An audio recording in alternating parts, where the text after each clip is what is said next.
Edumagicians, welcome to the Edumagic podcast with your host, Dr. Sam Fessich. Dr. Sam is a professor of education, author of Edumagic, and a pumpkin spice latte fan. This podcast is designed for pre-service teachers.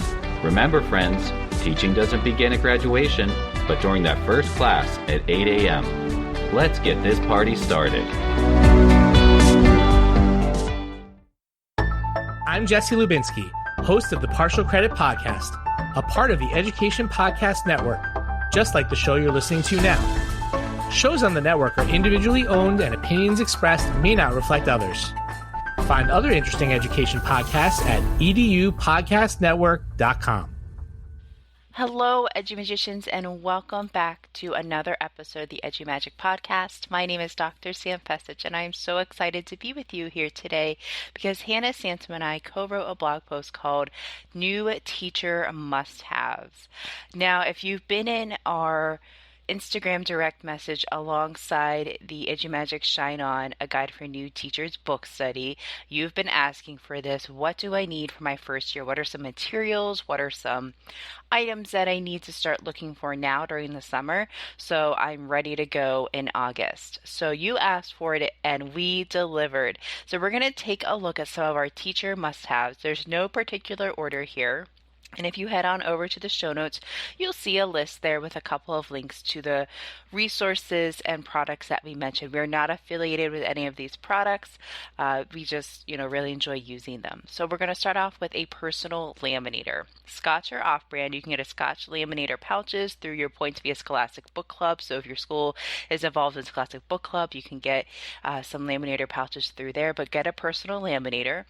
Good teacher shoes. You're going to be on your feet during the day, so get some good teacher shoes. We recommend Clark's.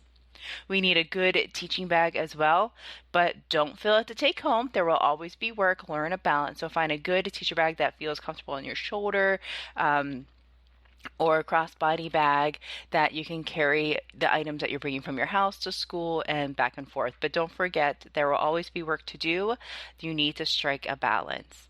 You need to get some fun stickers or stamps for grading and check-in for class work for students to either peer evaluate or for you evaluate and grade some of their work. Colored pens for grading. Now, I know even as a professor of future teachers, we have some students that have their little pencil bags that have all the beautiful colored pens and everything. So pull that out. You'll need that. Use different colors for grading purposes, and make sure that parents know that what students check and what you check as a teacher if you're going to be doing some peer evaluation. You need to have an organized student data binder and a teacher binder. So Hannah shares that her teacher binder has class roster, meeting notes, emails, grades, and her student data binder has information from the parents, information about response to intervention notes, small group notes, things about different students that she can easily look at.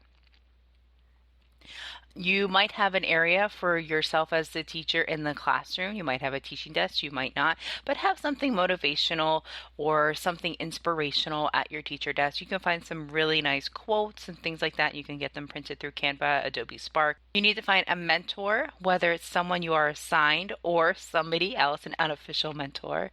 You need to have a good core teaching group. There's a great one over on Instagram and Facebook called the New Teachers Connect. You can find them over on Instagram, and they also have a Facebook page, and this is led by Melinda Thomas, who you will hear from on the podcast in the next 2 weeks. So she'll be joining us on the podcast talking all about the importance of teachers connecting, especially our new teachers building that community. You also need to set up limits or boundaries for when to work. Don't spend all day at school. We talk about this at Edumagic Shine On. Learn to say yes or no. Learn about those priorities. Don't go in early and stay late. Choose one. I know in our book study we've had people share that they're just going to they're going to choose one night out of the week to just go home at the regular scheduled time and work on stuff whenever they get to school the next day. Find those bins and containers. Get as many as you can. So as you're strolling through any thrift stores or Dollar Trees, grab a bin or a container. You never know you're going to need it, and you never know what you can put in it. So always find a bin or a container. Find markers for your whiteboard. Get quality markers, because you don't want to be erasing with a rag and have all that smeared on there. So get some good quality expo markers for your whiteboard. You need to keep yourself healthy and protected. So hand sanitizer, get some good smelling ones and stuff that you can go and travel with. Bath and Body Works has some great one. Get a cute teacher face mask. They're all over Etsy. You can find them there. So there's some really cute ones out there. I know I'm going to get myself a pumpkin spice latte one. Get some sticky notes. Now I have sticky notes, physical sticky notes that I can, rip off and put on my desk. And I also have digital sticky notes on my desktop, laptop computer. And I love using them because I can color code, I can keep my thoughts organized. I have a quick thought or idea, I can jot it on a sticky note. Or if you want to refer back to last week's episode, you can check out Microsoft To Do or Google Keep for other digital sticky note options.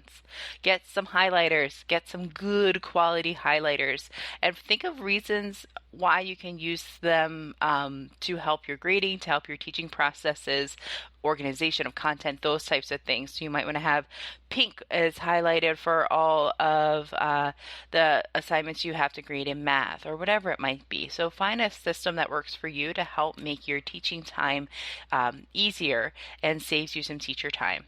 We also have some bonus resources in this episode, so head on over to the show notes. There's a shout out to an episode by Amanda Reichart, Teachers and Their Stuff. Kelly Jackson, Future Teachers Get Organized Now. We also have links to 10 productivity hacks for teachers, 4 things you need to do now to prepare for your classroom, and first year teacher rule number 1. So make sure you check those out. Remember, friends, you have the Edumagic within you, and it's up to you to let it shine. So let it shine, friends. Although these are resources for new teachers or first year teachers, you might want to pick some of this stuff up for student teaching as well. Don't forget, head on over to Twitter, Instagram, share what you like about this episode. If you're enjoying it, please, I'd love to have a rating or review. This podcast actually just hit over 10,000 downloads this week. I am so excited and so blessed and thankful for all of you listening out there. Thank you so much for helping me reach that milestone in podcasting, and I can't wait to bring you great content throughout the rest of this year. Have a fantastic day, and I'll see you later.